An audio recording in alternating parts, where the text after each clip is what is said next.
तो हेलो बच्चों, कैसे हैं आप लोग। तो काफी दिनों से वेट कर रहे थे आप। तो पहले ही आपको दिख रहा है कि ह्यूमन आई तो मैं पहले ही एलिबरेट कर चुका हूं। ये क्लास 10th का है 2025 का, बट जो क्लास 8 के बच्चे हैं जिनके अंदर या क्लास और भी जो क्लासेस हैं वो सारे बच्चे इस चीज को देख सकते हैं, सारे क्वेश्चंस आपको मिल जाएंगे। ये मैंने नीचे क्या लिखा, पेपर यहीं से बनेगा। इसका मतलब ये है कि आपका जो भी पेपर आएगा इससे बाहर एक क्वेश्चन, सिंगल क्वेश्चन नहीं आएगा। एग्जाम्पलर, प्रीवियस ईयर, एनसीईआरटी सब कुछ मैंने यहाँ पे मर्ज कर दिया है, तो आपको परेशान होने की कोई जरूरत नहीं है। पहली चीज तो ये है। दूसरी चीज क्या है बेटा, अब हम पढ़ने जा रहे हैं ह्यूमन आई को। सबसे पहले तो आप आई का स्ट्रक्चर देखो। सबके पास ईश्वर ने दो दो आंखें दी हैं, सबके पास दो दो आंखें हैं। सब लोग जाने, अपनी आंखों के बारे में जानो, अपने बारे में जानो यार कि ह्यूमन आई होती क्या है। ह्यूमन आई होती क्या है तो आपको अच्छे से दिख रहा होगा, सब कुछ चीजें दिख रही होंगी आपको। तो सबसे पहले देखते हुए चलो, सबसे पहले क्या क्या होता है आंखों के बाहर। देखो पहले आई का स्ट्रक्चर जान लो। बाहर का जो हमारा पार्ट, आपको जो ट्रांसपेरेंट पार्ट जो आपको दिखेगा नहीं, वो पार्ट कैसा होता है, यहाँ आपको दिखेगा नहीं तो कॉर्निया होता है। बाहर का सबसे ट्रांसपेरेंट पार्ट कौन सा होता है, कॉर्निया होता है। उसके बाद आपको दिख रहा होगा ये काला काला, ये पूरा का पूरा वो क्या होता है, आइरिस होता है। फिर आपको उसमें से हल्की सी ओपनिंग दिखेगी, ये आपकी प्यूपिल होती है। आईलिड तो आप जानते हो। स्क्लेरा का मतलब क्या होता है, एक लेयर होती है। इक्वस ह्यूमर का मतलब अभी के लिए क्या है बेटा, इक्वस ह्यूमर का मतलब ये ह्यूमर, ये इक्वस ह्यूमर ये लिक्विड होता है, जेली लाइक लिक्विड होता है जो आपके यहाँ पे प्रेजेंट होता है। ये लेंस होता है जो हमारी आंखों के अंदर लेंस होता है, कॉन्वेक्स लेंस होता है। ये जो बाहर का लिक्विड है वेट्रस ह्यूमर, ऑप्टिक नर्व, रेटिना और सिलेरी मसल। सबसे पहले आप ये जानो कि यार आई का स्ट्रक्चर है कैसे। फिर आपको ये जानना है, ये लाइन सबसे इंपॉर्टेंट है, ये लाइन आप देखना। सबसे पहले जो लाइट आएगी या कैसे कैसे आपको पढ़ना है, सबसे पहले कॉर्निया पढ़ना है, यानी कॉर्निया पे लाइट आएगी। उसके बाद लाइट प्यूपिल पे जाएगी, प्यूपिल पे लाइट जाएगी, यानी आइरिस और प्यूपिल जो उसी का है। उसके बाद लाइट लेंस के अंदर जाएगी, लेंस के बाद आपकी लाइट, ये क्या हुआ, कुछ गड़बड़ हो रहा है क्या, ठीक। तो फिर देखिए आप, कॉर्निया है, प्यूपिल है, लेंस है, रेटिना है और ऑप्टिक नर्व, ये पूरी कहानी आपकी चलेगी, ठीक। चलिए अब हम चलते हैं बेटा कॉर्निया के पास। किसके पास चलते हैं, कॉर्निया के पास चलते हैं। किसके पास, कॉर्निया के पास। अब वन बाय वन चीजों को पढ़ते हुए चलो, आपको कोई प्रॉब्लम नहीं होगी। पूरा फुल डिटेल में आपको पढ़ना है, पूरा का पूरा फुल डिटेल में। सबसे पहले आइए बात करते हैं कॉर्निया की। कॉर्निया क्या आता है, it is the outer most, सबसे आउटर मोस्ट पार्ट क्या होता है, कॉर्निया होता है। ट्रांसपेरेंट होता है, यानी बल्ज, उभरा हुआ पार्ट होता है। It provide most of the refraction, light जो बाहर से आएगी, ज्यादातर लाइट को अंदर लेने का काम कौन करता है, कॉर्निया। इसलिए ये वाला पार्ट इंपॉर्टेंट होता है।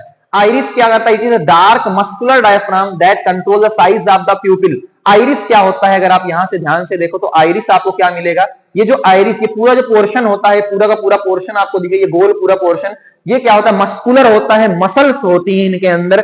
ये क्या होता है, आइरिस होता है, जो आपके प्यूपिल को कंट्रोल करता है। क्या करता है बेटा, प्यूपिल को कंट्रोल करता है। प्यूपिल को कंट्रोल क्यों करता है कि देखो, प्यूपिल क्या होता है, उसके अंदर एक, मान लो ये पूरा का पूरा गोला है, ये पूरा का पूरा गोला है।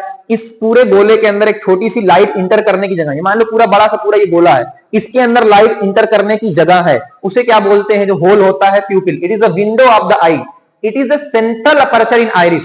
आइरिस के अंदर, ये मान लो पूरा आइरिस, समझना ये पूरा आइरिस है, इसके अंदर एक होल है, तो ये क्या है, ये पूरा का पूरा आपका प्यूपिल है। प्यूपिल की साइज कम या ज्यादा हो सकती है, इसको कंट्रोल कौन करेगा, सिंपल सी बात है यार, आई है तो मसल ही कंट्रोल करेगी। तो मसल क्या होता है, आइरिस होता है। जैसे एग्जांपल के तौर पे आपका ये क्वेश्चन आया हुआ है, दो आपका ब्राइट लाइट की, मान लो बहुत ज्यादा लाइट पड़ रही है, बहुत ज्यादा लाइट पड़ रही है, साइज मान लो, आप समझना ये साइज मान लो इतनी है। अब लाइट बहुत इतनी देखो बड़ी सी साइज है, लाइट ज्यादा पड़ रही है तो हमारी आंखों को नुकसानदेह होगी, हमको तो काम जब भर की चाहिए, तो ये थोड़ा छोटा हो जाएगा, साइज क्या हो जाएगा, कॉन्ट्रैक्ट हो जाएगा। और अगर आपको डिम लाइट है, मान लो लाइट हल्की है, तो ये साइज बढ़ा लेगा अपना, ताकि ज्यादा से ज्यादा लाइट हमारे पास आ पाए। तो इसके ऊपर क्या पीवाईक्यू आए हुए हैं, यही वाले पीवाईक्यू जो आप लोगों के अक्सर होते होंगे, ये वाला। Why does it take some time to see the object in a dim room when we enter the room from bright sunlight outside? कि मान लो आप बाहर से आए, समझना आप बाहर से आए, बाहर क्या था, आपका लाइट बहुत ज्यादा है तो आपका प्यूपिल छोटा सा। अब जैसे ही आप इंटर किए ऐसे जगह पर जहां अंधेरा कम है, तो आपकी धीरे धीरे बढ़ेगा ना, अचानक से तो बढ़ नहीं जाएगा प्यूपिल, धीरे धीरे धीरे बढ़ेगा, तो थोड़ी देर तक आपको दिखाई नहीं देगा। तो आप जाके देख लेना, धूप में जाओ, उसके बाद कमरे में एंटर करो, थोड़ी देर तक आपको दिखाई नहीं देगा, प्यूपिल धीरे धीरे धीरे बड़ा हो रहा है। ये आपका एक्सप्लेनेशन है। और ये एक्सप्लेन दे परफॉर्म फंक्शन, किस तरीके से परफॉर्म करते हैं, ये आपको PYQ आपको मिल जाएगा। Part of the human I that control, ये पूरा पढ़ के देख लेना, ये पूरा आप एक बार रीड कर लो अच्छे तरीके से, यहां आपको ये पूरी चीजें मिल जाएंगी।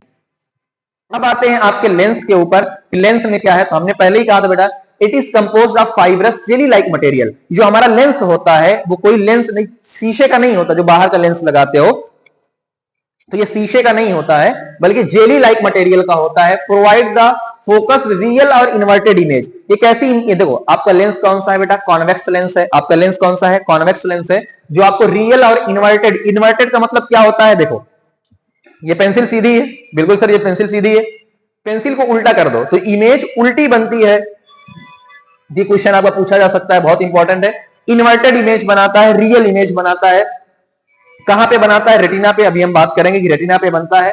This is convex lens that converge light at retina. तो लाइट क्या करता है, ये कन्वर्ज करता है। चलो अब ध्यान से ये देखना आपको कि ciliary muscle, they hold the lens in position modifying the, समझना बात ये है, ये देखो भाई उसी लेंस से, उसी आंख से हम पास का भी देखते हैं, उसी आंख से हम दूर का भी देखते हैं, बट मोबाइल का देखना, पास अगर आपको दिख रहा है, दूर के लिए आपको जूम करना पड़ता है। क्या आपको कभी जूम करना पड़ा, टक टक जूम, टक टक जूम, टक टक, नहीं, ऐसा तो होता नहीं, यहां 2 बार क्लिक किया जूम हो गया, यहां 2 बार क्लिक किया, ऐसा नहीं। हमारी आंखों में ऐसा नहीं होता कि हम ऐसे टक टक करके जूम कर लें, टक टक करके इन कर लें, या ऐसे करके कर लें, ऐसा नहीं होता।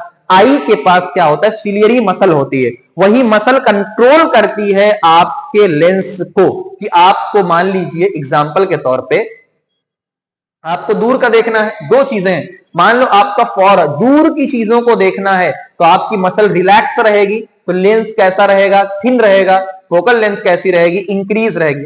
देखो मान लो हमको बहुत दूर का देखना है, आराम से देख रहे हैं, कोई आंख पे जोर नहीं पड़ रहा है, कोई दिक्कत नहीं है आपको, आराम से, तो आपकी मसल कैसी है, रिलैक्स है, और रिलैक्स है, जो लेंस थिन है थिन ही रहेगा, कोई दिक्कत नहीं है, और फोकल लेंथ बढ़ जाएगी। अच्छा बढ़ क्यों जाएगी, आपको दूर का देखना है, फोकल लेंथ बढ़ेगी, पावर कोई दिक्कत नहीं है, पावर कम चाहिए भाई, दूर की देखना ना, कोई दिक्कत नहीं। तो देखो दूर के रिलैक्स मसल आपकी है, मसल रिलैक्स है, तो आराम से लाइट जो है कन्वर्ज होकर रेटिना पे आ रही है। कहां पे आ रही है, रेटिना के ऊपर आ रही है, रेटिना के ऊपर आ रही है, तो आप देख रहे हैं। मान लो कोई नियर बाई ऑब्जेक्ट है, नियर का मतलब बहुत पास है, और अगर कोई चीज बहुत पास है तो आपका लेंस क्या करता है, आपका सिलियरी मसल उसे कॉन्ट्रैक्ट करती है। अब कॉन्ट्रैक्ट अगर करेगी, समझना, देखो ये ऊपर है, ये नीचे, ऊपर और नीचे से कॉन्ट्रैक्ट कर रहे हैं, तो आपका लेंस मोटा हो रहा है। लेंस कैसा हो रहा है, मोटा हो रहा है भाई। अब मैं कैसे समझाऊं, मेरे पास तो सिस्टम है नहीं पूरा, कि मान लो देखो ये कोई गोल सा आपका लेंस है, तो जब आप खींचोगे ये लेंस थोड़ा फैलेगा, मोटा होगा, तो फोकल लेंथ कम हो जाएगी, पावर आपका बढ़ जाएगा। बात समझ में आई,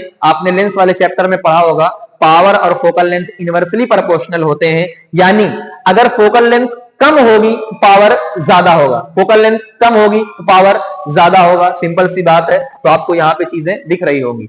यानी एक सिंपल सी बात है कि हम कम से कम कितना देख सकते हैं उसे, सॉरी फॉर पॉइंट का मतलब आप ज्यादा से ज्यादा कितना देख सकते हो, तो हम हमारी आंखें भाई ज्यादा से ज्यादा तो इनफाइनाइट तक देख सकती हैं, कहीं तक भी देख सकती हैं। और नियर पॉइंट मतलब पास कितना देख सकते हो, सबको पता होता है 25 सेंटीमीटर तक पास देख सकते हैं। ऐसा नहीं कि उसके पास नहीं देख सकते, बट हमको ब्लर दिखाई देगा, तो हम आराम से 25 सेंटीमीटर तक आराम से देख सकते हैं। और पास लेकर आएंगे, देर तक देखेंगे तो ब्लर दिखाई देगा, आंखों को पेन होगा, स्ट्रेस हो जाएगी हमारी आंखें। तो यानी रेंज आपसे पूछी जाती है 25 से इंफिनिटी तक आप देख सकते हैं। तो अच्छा एक बात बताओ, पावर ऑफ अकोमोडेशन मतलब क्या है, यार इट इज द एबिलिटी कि हम पास का भी देख रहे हैं, दूर का भी देख ले जा रहे हैं। क्या मतलब है, इसका मतलब यह है कि पास को देख रहे, देखो किसी ऑब्जेक्ट को क्लियर देखने के लिए, उस पर फोकस करने के लिए फोकल लेंथ चेंज करनी पड़ती, सही बात है। आपको पास देखना है तो अलग फोकल लेंथ, दूर देखना है तो अलग फोकल लेंथ, है ना, सिंपल सी बात। अगर ऑब्जेक्ट पास में है तो फोकल लेंथ कम करनी पड़ती है ताकि पावर ज्यादा लगे, अगर ऑब्जेक्ट दूर है तो फोकल लेंथ बढ़ानी पड़ती है।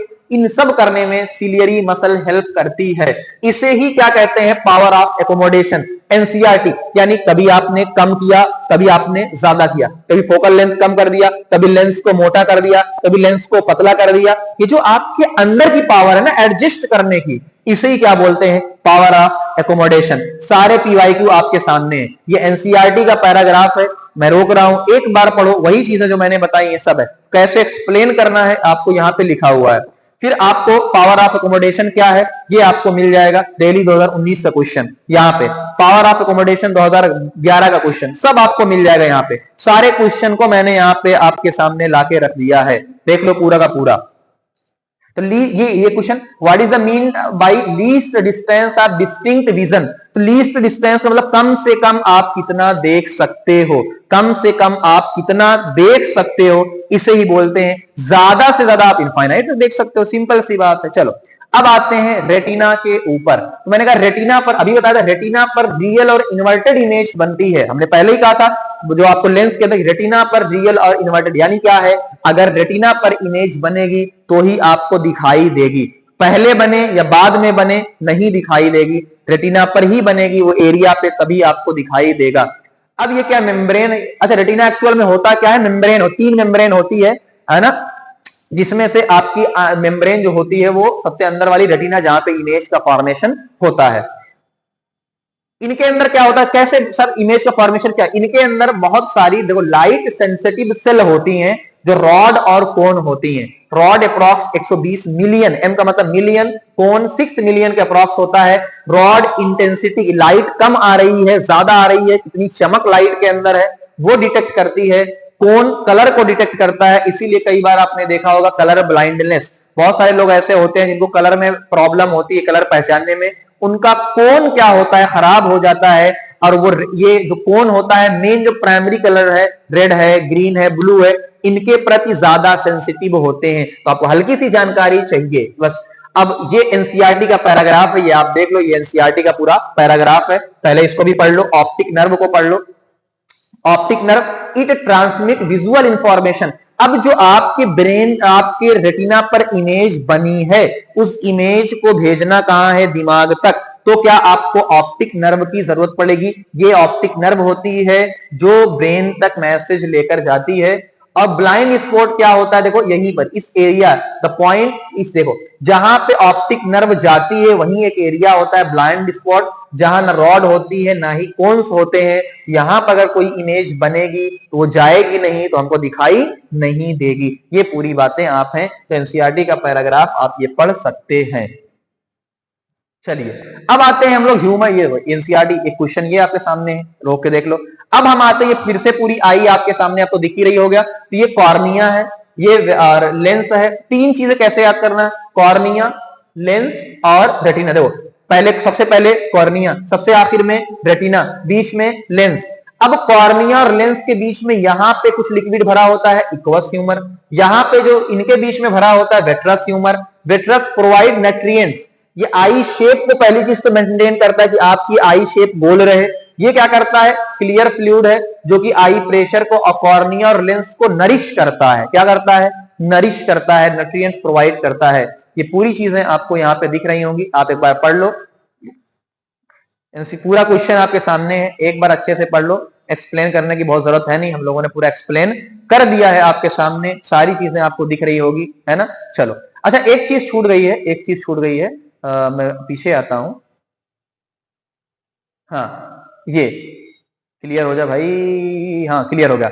जो लेंस होता है ना, some time the crystalline lens of people old become milky and cloudy. आपने गांव के दादा दादी या बूढ़े लोगों को देखा होगा, उनकी आंखों में प्रोटीन की लेयर होती है, सफेद सफेद दिखता है, जिसे कैटरैक्ट कहते हैं। सफेद सफेद आपको दिख रहा होगा, जिसे हमने क्या कहा, कैटरैक्ट। तो क्या कहा था, ये इससे पार्शियल या कंप्लीट, कई बार कम दिखाई देता है और कई बार ऐसा होता है मोतियाबिंद जिसे कहते हैं। क्या कहते हैं, मोतियाबिंद। कई बार पूरा विजन लॉस हो जाता है, इसे कैटरैक्ट सर्जरी। तो अगर आपसे क्वेश्चन देखो, इसको सही कैसे किया जाएगा, कैटरैक्ट सर्जरी की जाती है, इस लेयर को हटाया जाता है। चलिए तो यहां तक पूरा क्वेश्चन हो गया है। अब ये पहला पार्ट आपका आई का खत्म। एक सिंगल क्वेश्चन मैंने मिस नहीं किया है और ना ही आपका मिस होगा, बात समझ आई, ना ही आपका मिस होगा, टेंशन मत लीजिएगा, ठीक। तो ये पहला पार्ट था आपका ह्यूमन आई का, ये पूरा का पूरा पार्ट ह्यूमन आई का यहां पर खत्म होता हुआ। मिलते हैं फिर अच्छे तरीके से, थैंक यू वेरी मच।